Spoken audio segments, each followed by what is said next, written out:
Good afternoon, everyone.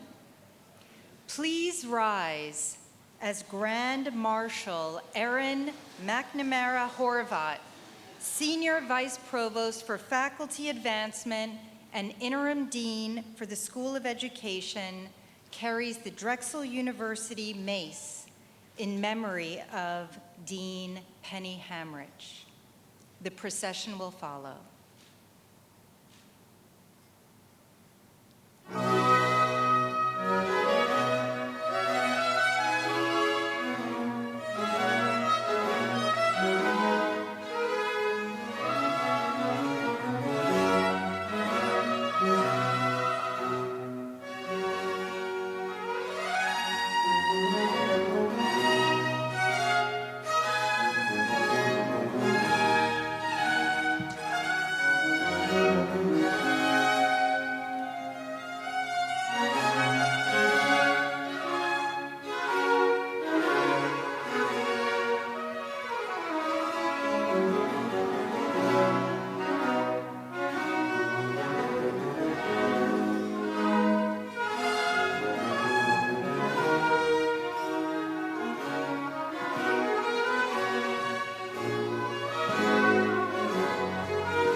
Please remain standing as the national anthem is sung by Caroline Van Pelt.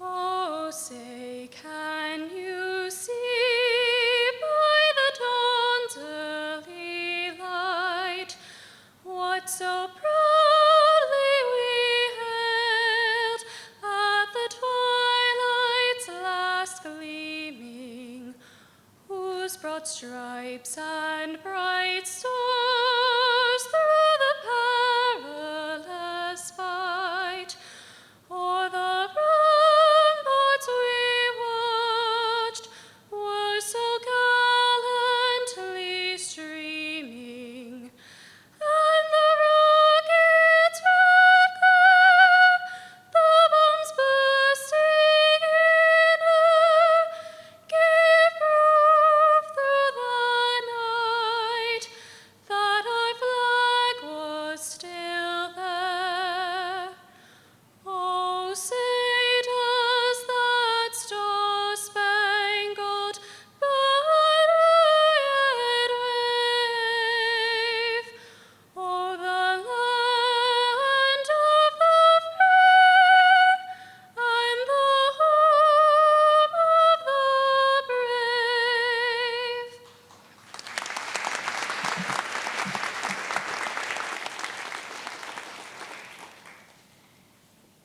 Please be seated. Good afternoon. Welcome to Drexel University's 2022 Convocation ceremony. I'm Paul Jensen, and as Provost, it is my absolute pleasure to welcome all of you here today. I'd like to extend a special welcome to our newest dragons, the faculty, professional staff, and over 5,400 new graduate and undergraduate students joining us this year. I'd also like to welcome our new academic leaders, including Leslie Ashburn-Nardo, our inaugural Vice Provost for Diversity, Equity, and Inclusion. Leslie?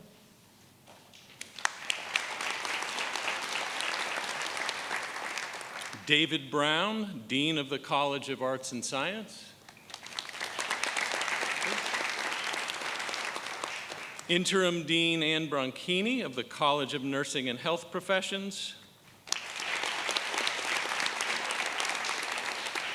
And Interim Dean of the School of Education, Erin McNamara Horvat.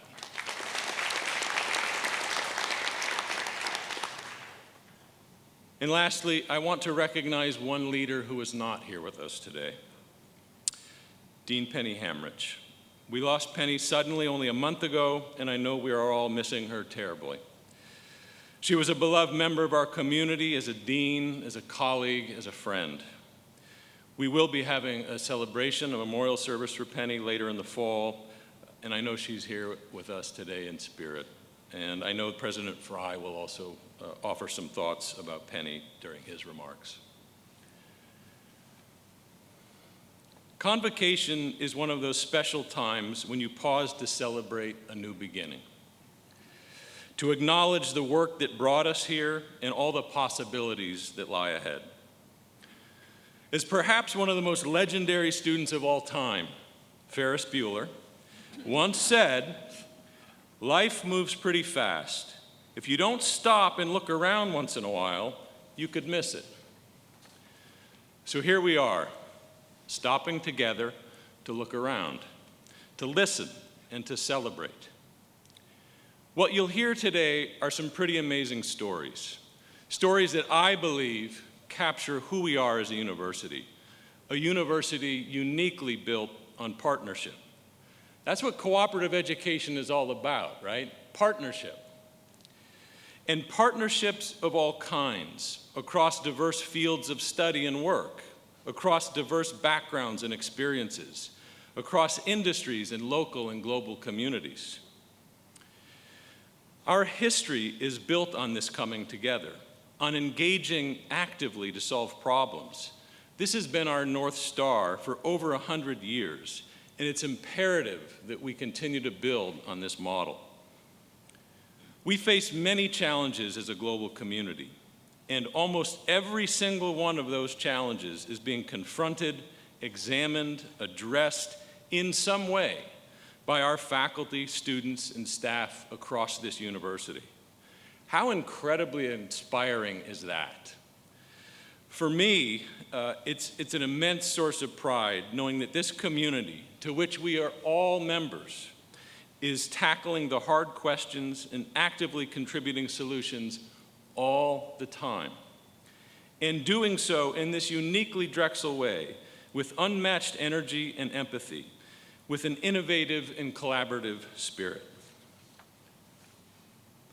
The speakers who follow today provide a window into just some of the incredible work that's happening here.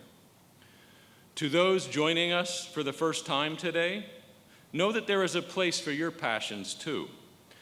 But like life, Drexel is a place that moves pretty fast. So stay connected to your questions, to your why, and seek out partners who will push you to think differently and push you to do great work. That is what partnership and Drexel are all about. And now, it is my honor to welcome President John Fry to the podium.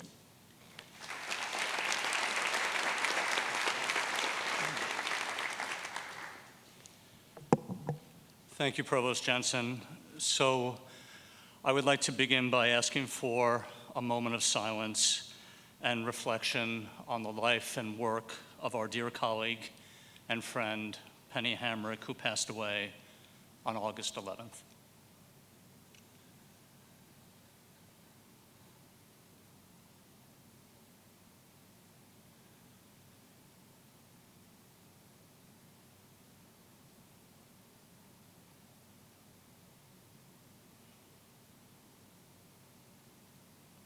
Thank you. Chairman Greenewald, trustees, students, faculty, professional staff, and friends all, good afternoon.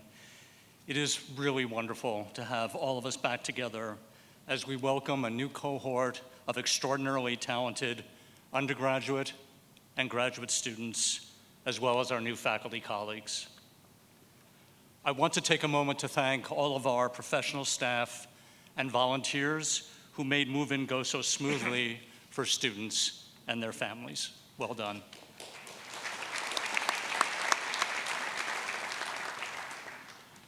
The ancient Hindu scripture, Bhagavad Gita, contains a pearl of timeless wisdom that speaks both to the celebration and our mission. In all actions, consider the common good. In all actions, consider the common good. A special quality differentiates us as a community of learners, scholars, and practitioners. Our relentless pursuit to keep getting better at doing better. We practically live outside our comfort zones. We lean into tough situations and challenges that call for persistence, patience, and courage. We look to achieve that tricky yet crucial balance between challenging one another to get and do better, while also remaining respectful, humble, and supportive. And we try to keep the common good in focus. But given all the daily pressures and disruptions we experience, and the ever-mounting threats to our democracy and planetary health, keeping our focus on the common good grows harder by the day. That is why I believe we must rededicate ourselves to upholding two indivisible core tenets that are indispensable to our mission and to our future. These two tenets are also indispensable to one another. I refer to anti-racism and academic freedom. Let me begin with the essential core tenet of anti-racism. A little more than 2 years ago, our Drexel community rose to meet the moment of the nation's reckoning over racial injustice by resolving to become an anti-racist institution. What did that mean? In simple terms, that meant we would learn to recognize, confront, and root out racism wherever it manifested itself.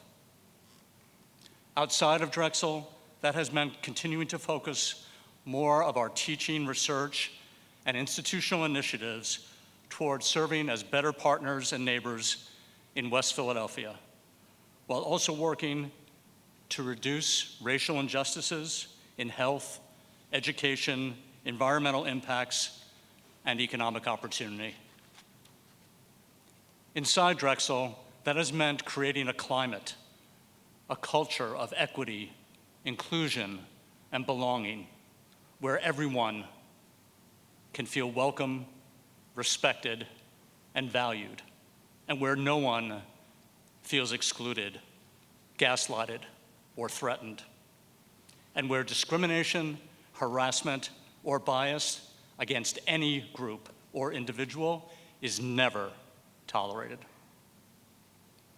For those of us who are white, that has involved learning through deep listening what racism looks and feels like to those who experience it, our Black and brown students, faculty, and professional staff. Everyone who has joined these conversations and read the latest annual report and climate survey that the newly named Office of Institutional Equity and Inclusive Culture just sent out has learned a lot. We have learned that instances where people behave with clear racial bias and malice are infrequent at Drexel.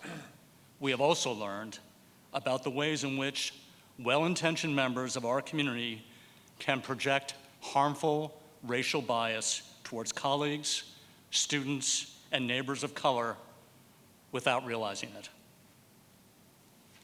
And we have made some progress. Our undergraduate, graduate, and professional schools have grown steadily more diverse. We have made significant strides towards creating a much more welcoming climate and culture of equity for all students and colleagues of color. The progress we have made is a credit to the intentional and hard work of the Anti-Racism Task Force, our strategic planning implementation team, and most of our schools, colleges, and administrative units.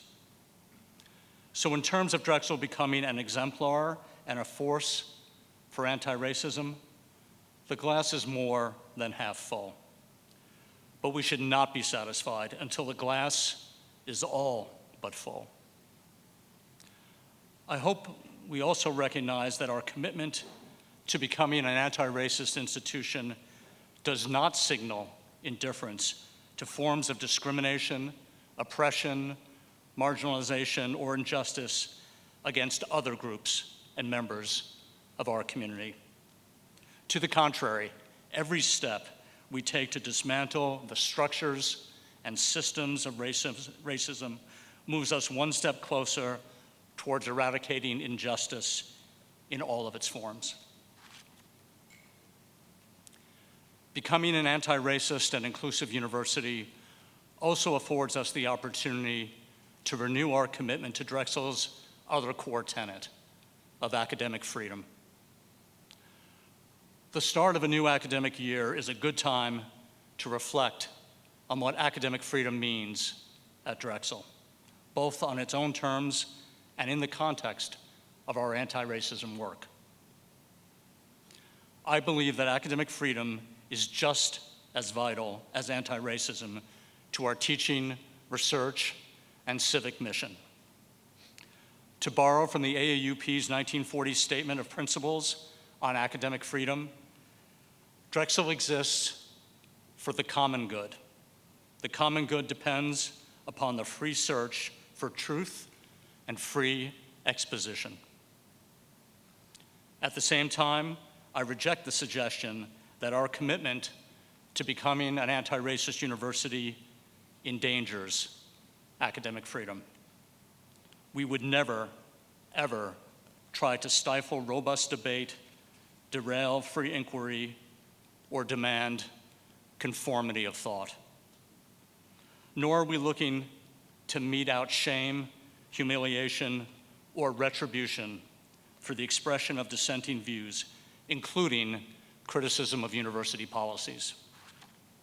Rather, we are working to create a climate of mutual respect and belonging where we learn through listening to one another, where we find ways to disagree agreeably, where free inquiry and the pursuit of knowledge are safeguarded, and where no member of our community has any reason to feel demeaned or trapped in a hostile environment. I agree with historian Henry Reichman that the claim that we must choose between academic freedom and diversity is false. Without academic freedom, he writes, diverse voices may be stifled, yet at the same time, an institution that fails to recognize and address the needs and demands of previously underrepresented groups and individuals may maintain the forms, but not the content of academic freedom. Aligning academic freedom and anti-racism in practice is no easy task.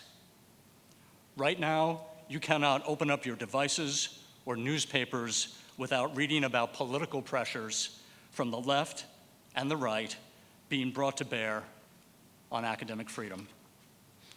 Nor is there any respite from harrowing and often heartbreaking reminders that the battle against racism will be long and hard fought. I'm so proud that Drexel is standing on the right side of the battle against racism and all forms of injustice. I also cherish academic freedom and robust debate as the lifeblood of our vibrant, innovative university. I believe that the care and goodwill we show toward one another and our ethos of considering the common good in all of our actions can guide us to reimagine an anti-racist Drexel where mutual respect reigns and academic freedom rings. By working to advance anti-racism and academic freedom as interrelated and indispensable tenets, Drexel can become a more powerful force for promoting the common good and an even better version of the university we so proudly celebrate today. So let's commit to work to make that happen. Thank you. I now turn the program back to Provost Jensen.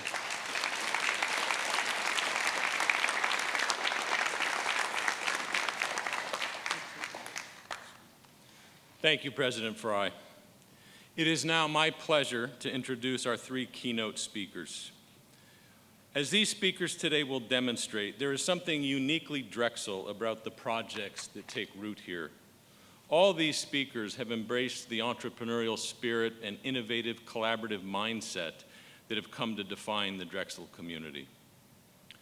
Kara Spiller is a biomedical scientist leading cutting-edge work to harness the body's immune response for tissue regeneration. An NSF Career Awardee and professor in the School of Biomedical Engineering, Science, and Health Systems, she is also a triple dragon, bachelor's, master's, and doctorate here in biomedical engineering. Raja Shah is a transdisciplinary designer, program director of product design, and associate professor of product design and design research. Her current research collaborations explore frameworks for design ethics and climate futures, wearable technology, and participatory design for underrepresented youth. Alexis Wiley is a 2022 graduate of Drexel's Environmental Science program and the founder of the Lessons of the Land, a community-based learning course created in 2020. Alexis draws on their background to understand communities' historical connection to nature as well as contemporary land-based movements. Please join me in welcoming Dr. Spiller to the podium.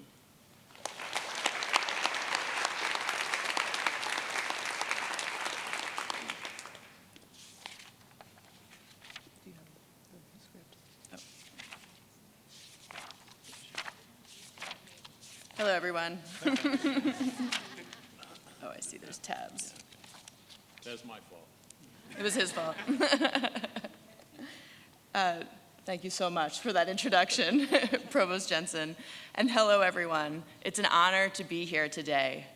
As a researcher focused on engineering the immune system to fight disease, I understand that we have been humbled too many times in the past 3 years to allow ourselves to feel unbridled optimism right now.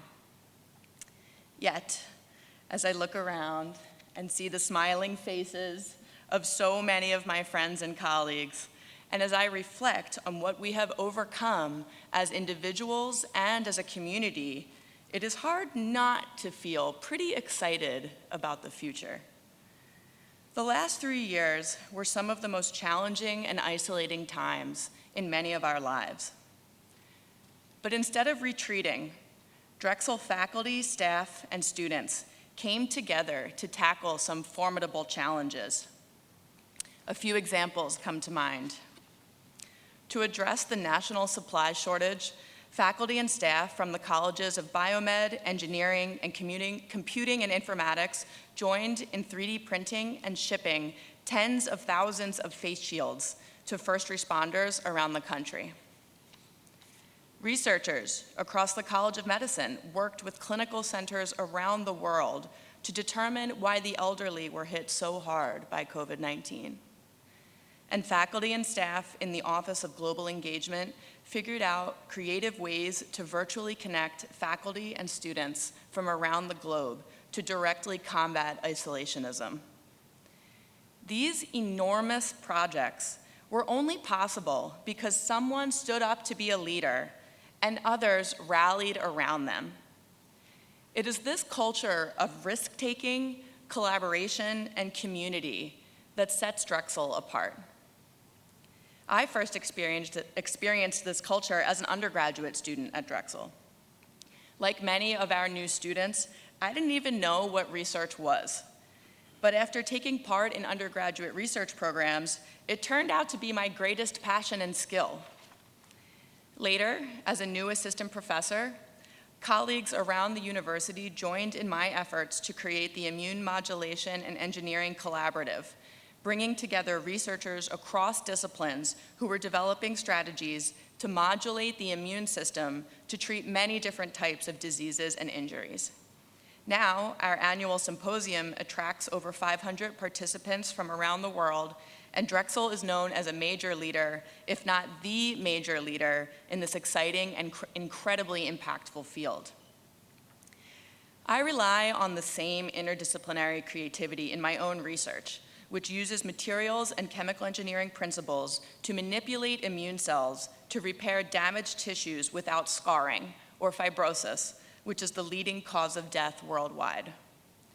Because the immune system is at the center of the body's response to disease and trauma, I thought it would be a good idea to try to control the immune system using engineering principles. I'm not sure I realized how ambitious this idea was when I was first starting out, but I certainly appreciate it now. So I have developed a few strategies over the years to accelerate the creative problem-solving process by relying on input from others who have diverse perspectives unique from my own. First, all of my graduate students conduct research abroad for at least a few months. This idea stems from my own impactful experiences conducting part of my PhD research in China and part of my postdoctoral research in Portugal.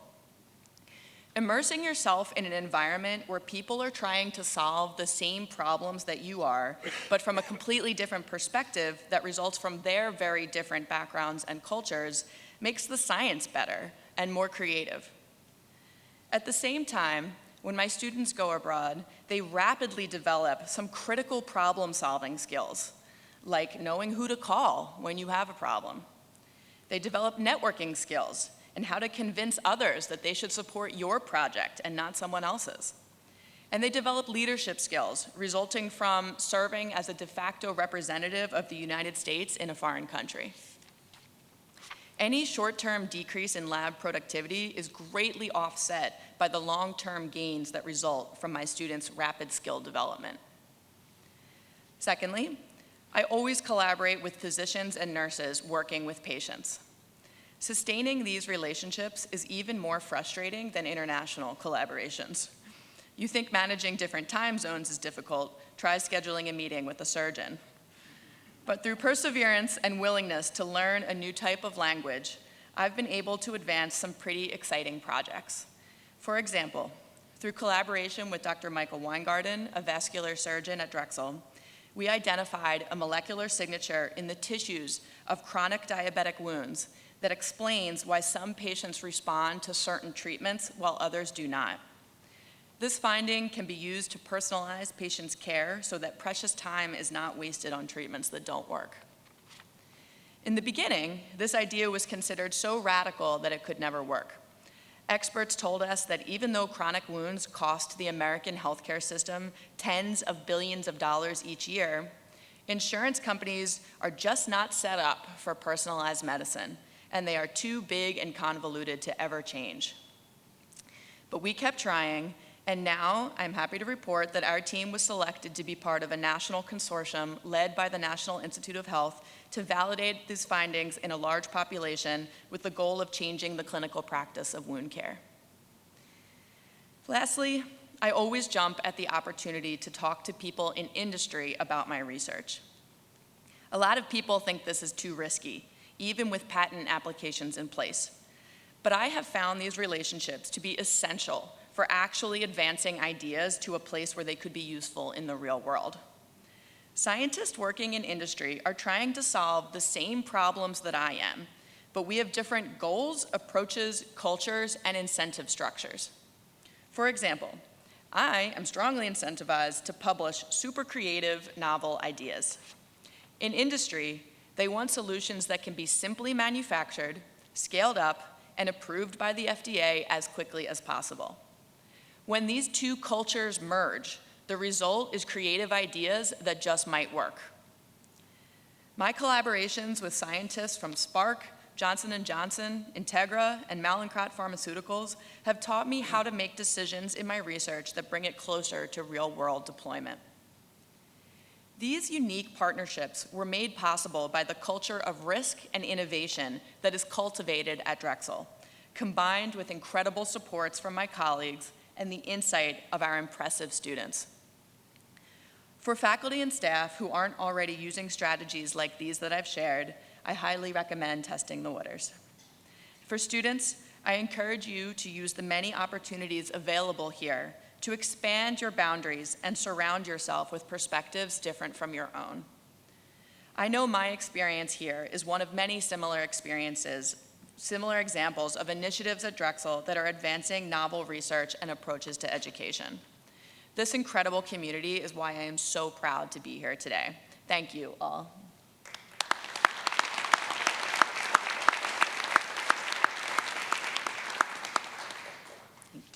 I would now like to welcome Alexis Wiley to the podium.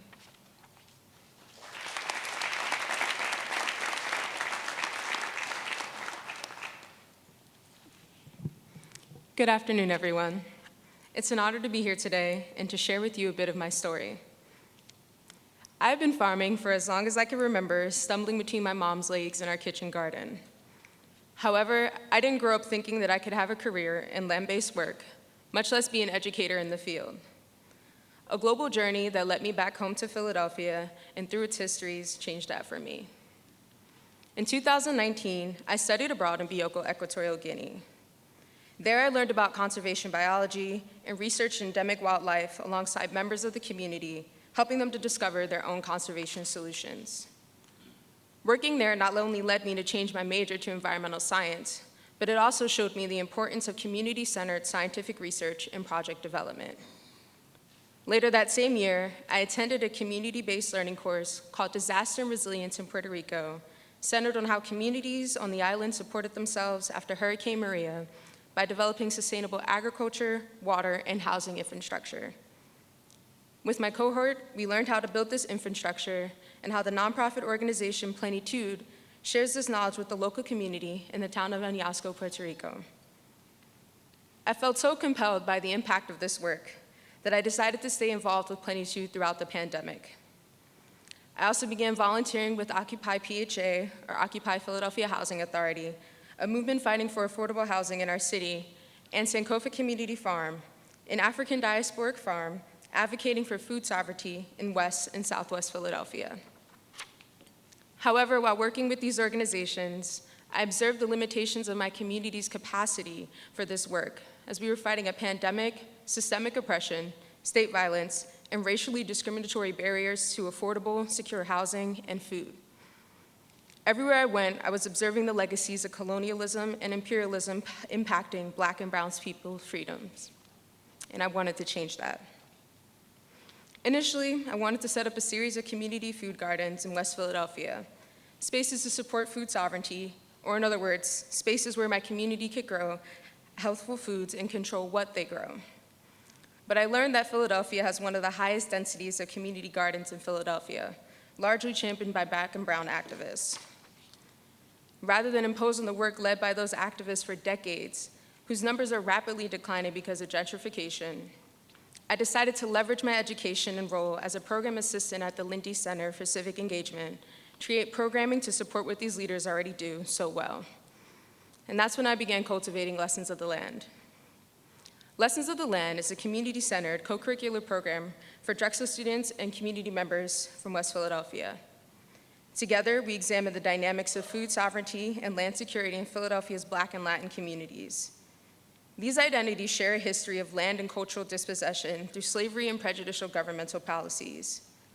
Inspired by the community gardeners in our city, I developed a curriculum that explores the history of agricultural development, resistance, and innovation.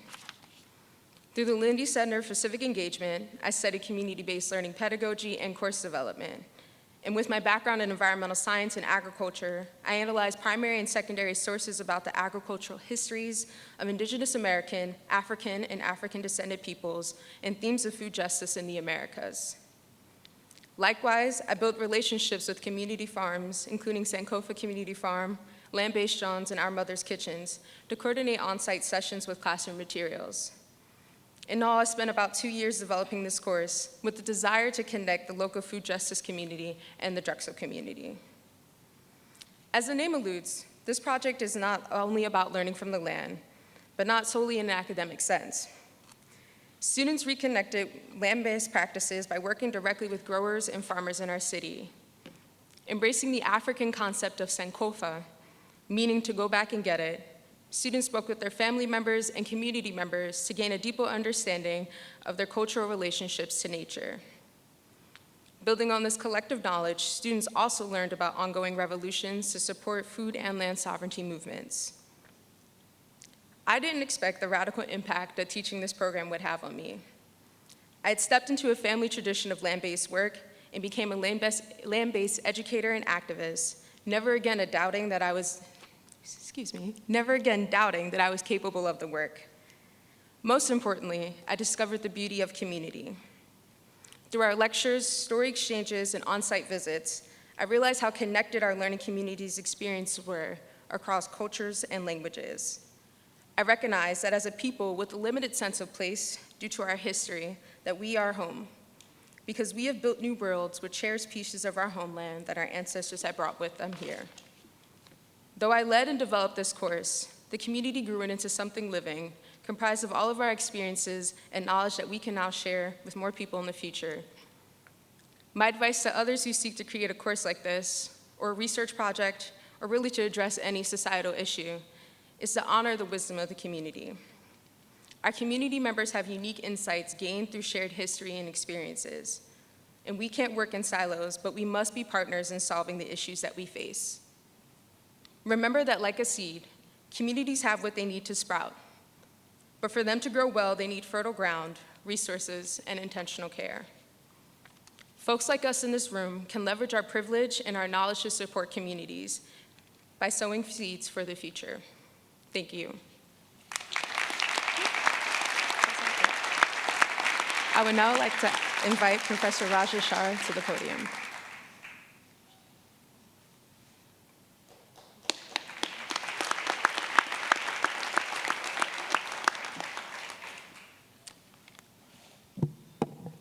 Hello, my name is Raja. I'm an associate professor of industrial product design here at Drexel, and I'm an industrial designer. And I know when Paul introduced me, he said a lot of things, because I do a lot of things, but my field is quite complex. So I'm curious, how many of you would confidently stand up here on stage and say what industrial design is? Okay, no one. So I promise you that you know what I do, because when what I do doesn't work, you complain about it on Amazon all the time. Industrial design is the act and the process and the discipline that's associated with making the things that we want to see in the world. We are behind the mass-produced goods that you are sitting on, that you have in your pockets, that you are wearing on your faces, that you are carrying your belongings in, the way that you got here today.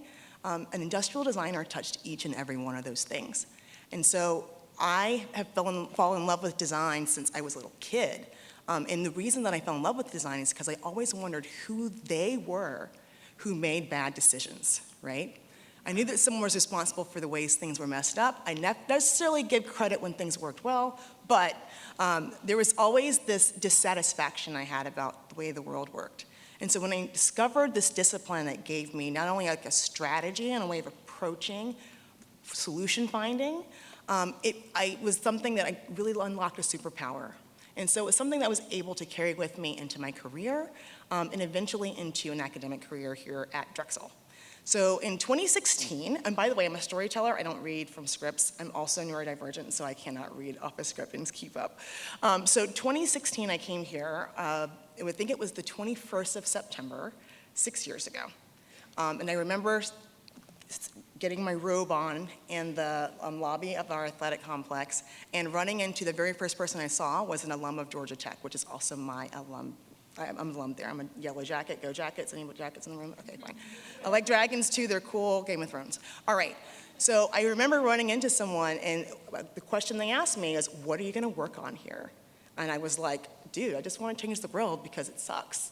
And they were like, me too. And I was like, the weather. And it was Ellen Bass, who actually studies systems design and looking at human factors. But I was really embracing this idea of we could create solutions for climate change if we really thought about the intention in which we reacted, right?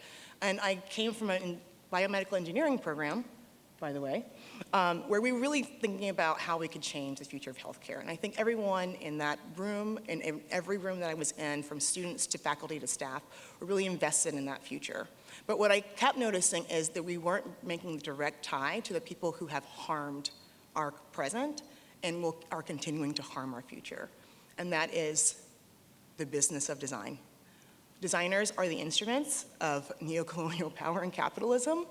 When you have an idea for a widget out in the world and you walk into Target and you buy it and someone made it and it goes in a landfill about 1 day later, an industrial designer is behind that. But we were also behind many of the solutions that have made our lives possible through the embodying and housing of technologies and to really thinking about all the experiences that we have. So I like to tell my students that we are in the business of paying attention. We pay attention to so many things because we're responsible for understanding how to navigate so many things. There is no one type of industrial design. We just learn how to solve problems. We learn how to learn, and we learn how to create. We learn how to communicate. And in doing so, when I came here to Drexel, I was very excited to get back into this much wider pool of problems to solve. And I was able to fall in love with people all over this campus because it was before times, remember before COVID, right? So we were able to stand in line and look at each other's shoes. And in a conversation where I was paying attention to someone's shoes, I looked up and found my lifelong work wife, Chris Baeza. And the first thing that we said was, I like your shoes, the world is messed up. Yes, I agree, we should do ethics, absolutely. Our professions are ruining the world. Oh yeah, when are we gonna work together? And we've been working together for the last 6 years. For 6 years, we have been thinking about ways that we can transform not only our courses, but our industries. We've collaborated with people from all over the country on developing a design ethics framework that is based on Afrofuturism, ethics, culturally responsive design practices, indigenous practices, and looking at how we can understand the harms that we have caused in our attempts to do good. I was also able to meet through separate serendipitous moments of paying attention, my collaborators in a project that is near and dear to my heart called Black Girls Steaming Through Dance. I was able to meet and work with 3 Black women faculty members, which I would never have had an opportunity to do at the previous institution, on an interdisciplinary and transdisciplinary community-based research project that's done as an after-school program teaching young kids from the ages of 7 to 12 how to design, code, and choreograph performances and dances. They learn AR, they learn VR, and the work that they can do is incredible. But it's not just kids, in particular it's Black girls, because we are wholly underrepresented across all industries, especially in technology and design.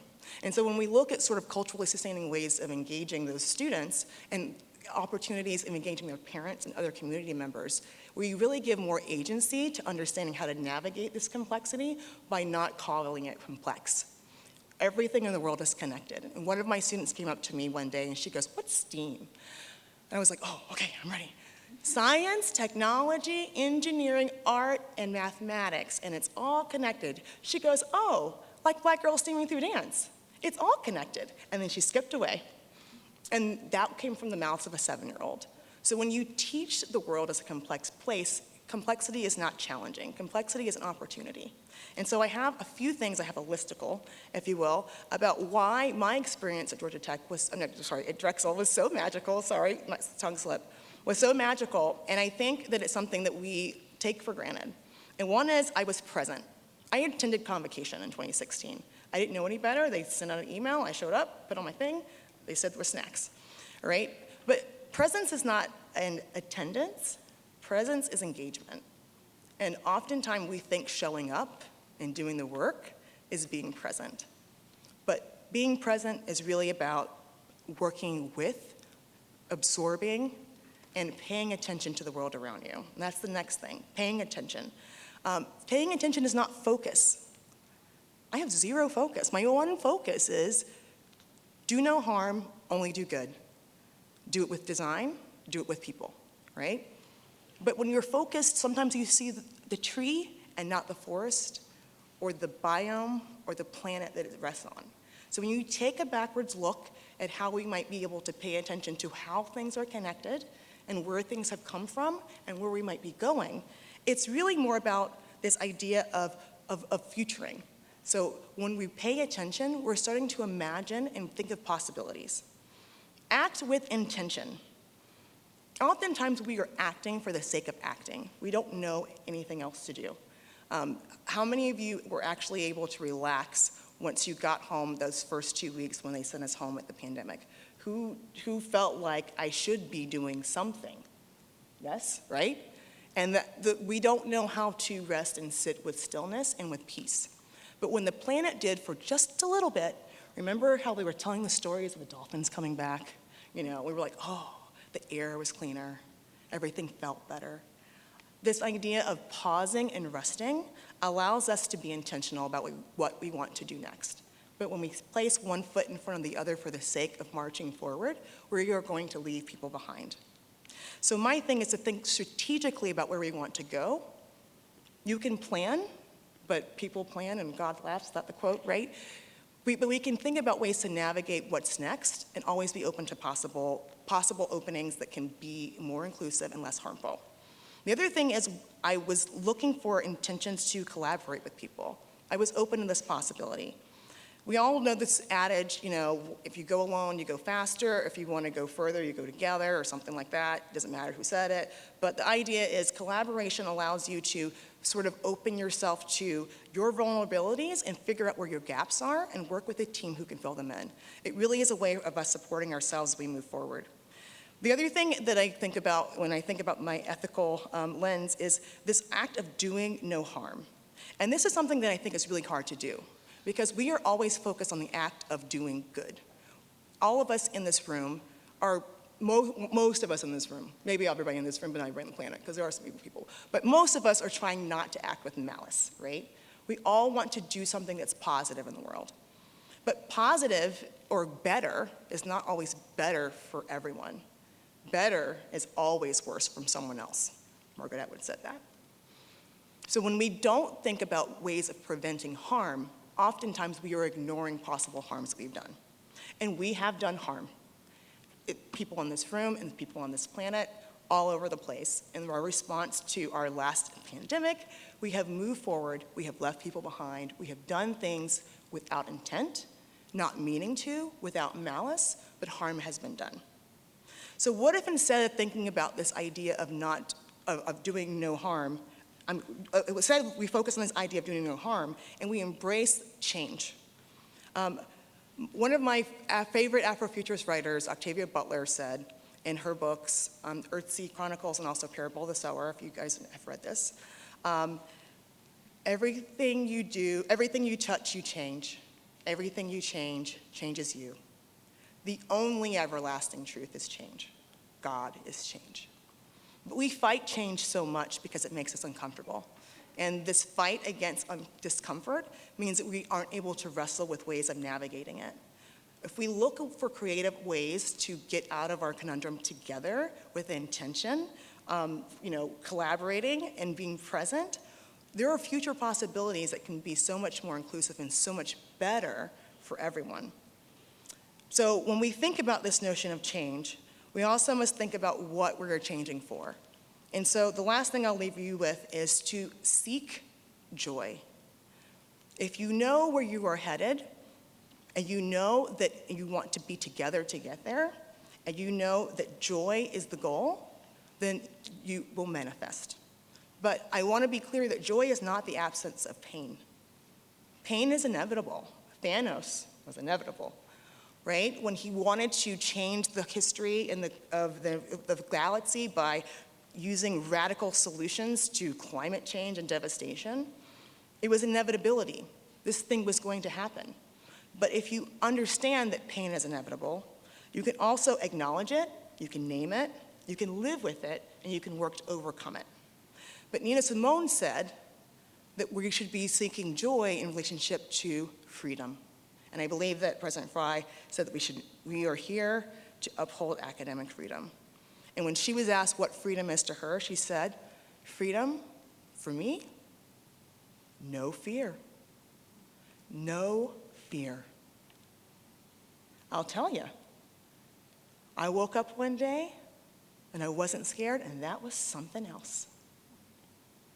If we can move forward without fear, if we can move forward together, if we can co-create a future that we all want to see, I believe that we can return to this spirit of serendipity that I was able to enter into in 2016 when I was able to bounce around, pay attention, be open to collaboration, and open to the possibilities of what Drexel could bring. There are so many amazing minds here that are so inspirational to everything that I do. Every day I gush about the talents that are in Westfall College of Media Arts and Design alone. I was like, the people here are so incredibly talented.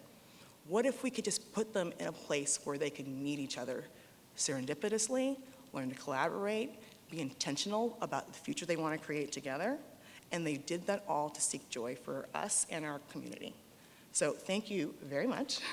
I am all done. My timer did not go off, so I made it in 5 minutes without a script. So I'm going to return my seat now. All right, hey, thank you.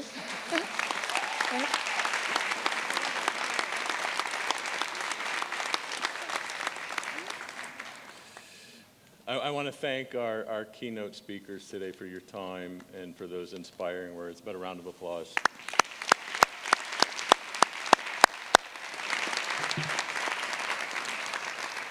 It's now my pleasure to introduce our remaining 3 speakers who will offer greetings for the new academic year on behalf of their organizations. First, we will hear from Richard Greenewald, who of course is chairman of the Board of Trustees and in general a great friend of this university. Following Rich, we will hear from Dr. Kevin Owens, Associate Professor of Chemistry in the College of Arts and Science and Chair of our Faculty Senate. And finally, I would like to welcome one of our outstanding student leaders.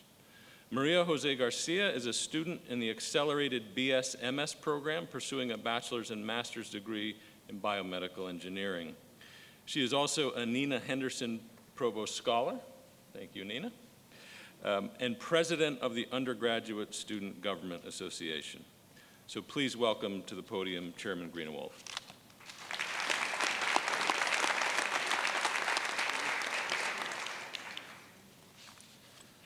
Thank you, Paul, and good afternoon, everyone. I'm honored to offer a warm greetings and hopes for a successful new academic year.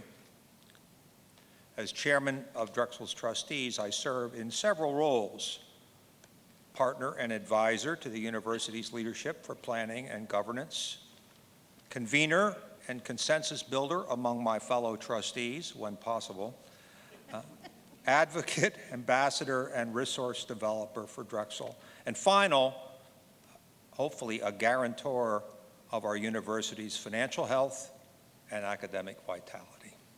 That's a lot of words. Today's presentations have illustrated why I feel privileged to serve my alma mater. We are blessed with bold, principled, and innovative leadership that is fulfilling President Fry's mission to make Drexel a national leader in scholarship, innovation, entrepreneurship, and civic engagement.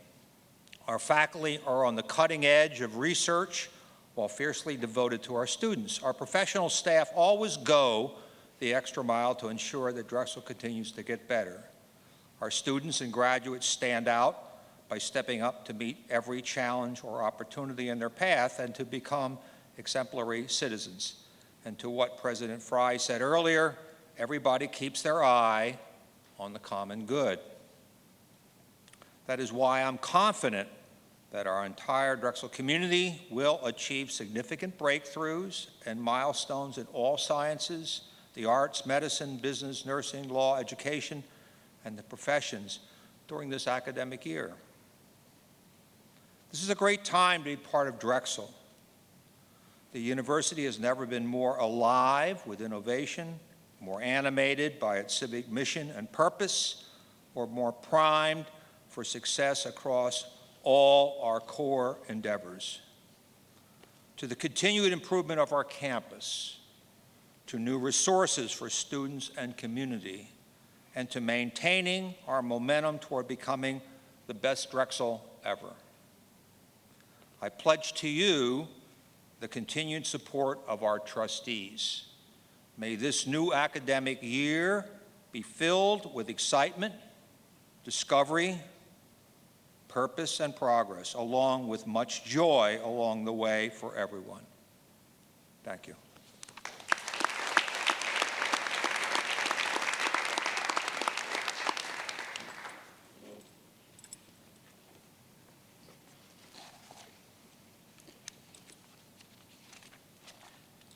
Good, there's a page for me.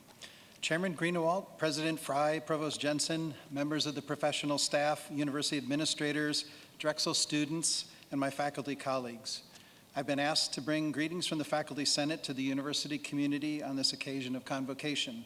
So as the chair of the Faculty Senate, on behalf of the Senate, greetings on this occasion of the start of the 2022-2023 academic year. I sincerely wish everyone a safe, healthy, and productive year of learning and DUing. Recalling the title of our new strategic plan, Drexel 2030, Designing the Future, and continuing the trends started at Convocation 2 years ago, we once again heard from several faculty leaders here at Drexel, and this year a recent Drexel graduate, each one of them designing the future in their own way. Each of them working on problems that are critical to our world and having an impact. But that should not be surprising to any of us. All of us who choose to teach have an impact on our future. I really applaud my colleagues. Your work inspires me. There are still other important things that we should discuss, and I look forward to that conversation occurring soon. Again, a very warm welcome to the new year and a wish for continued success. Thanks very much for listening.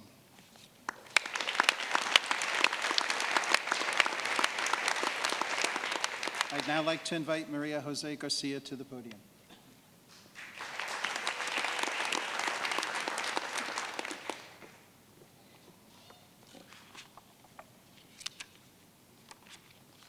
Hello, everyone. As president of the Undergraduate Student Government Association, it is a pleasure to welcome you all. As we enter yet another academic year, I am hopeful for the things we will achieve together. These past few years have made many of us pause and reflect on who we are, what we stand for, and what we hope to achieve. Personally, this reflection period has made me realize how incredibly privileged I am to be part of Drexel, a community with so many brilliant, supportive, and kind people. When I first left home, I was scared yet hopeful. People kept telling me, "This is your time, be the change you want to see." But what does that even mean? When I came to Drexel, I figured exactly what that meant. It means to be bold and unafraid of challenging the status quo. It means to innovate and embrace uncertainty. It means that those long, sleepless nights with 3 midterms during week 4 are worth it once you see how your art, your projects, and your crafts change those around you. As a Dornstein Global Development Scholar, I travel around the world and learn how to empower and support populations that have been historically marginalized. Thanks to the School of Biomed and the School of Public Health, I partner with national and international organizations to center community-owned solutions as the primary vehicle for innovation. Through USGA, I've worked with students, faculty, staff, administrators, and community members to develop a week-long series of programming called the Teal Chronicles to acknowledge and honor sexual assault survivors through art and stories. We all came together to fundraise more than $4,000 for WAR, Philadelphia Center Against Sexual Violence. Drexel has given us a platform to be change makers and trailblazers. Whether it is through student life, academics, co-op, athletics, civic engagement, or student organizations, we hold a unique power. As the USGA continues to work for and with students, I hope you feel inspired empowered, and unafraid to reach out to your community. We are here for you. The voice of students is powerful, so let's all participate and make Drexel a place where we all feel safe, supported, and celebrated. Good luck and welcome home. Thank you.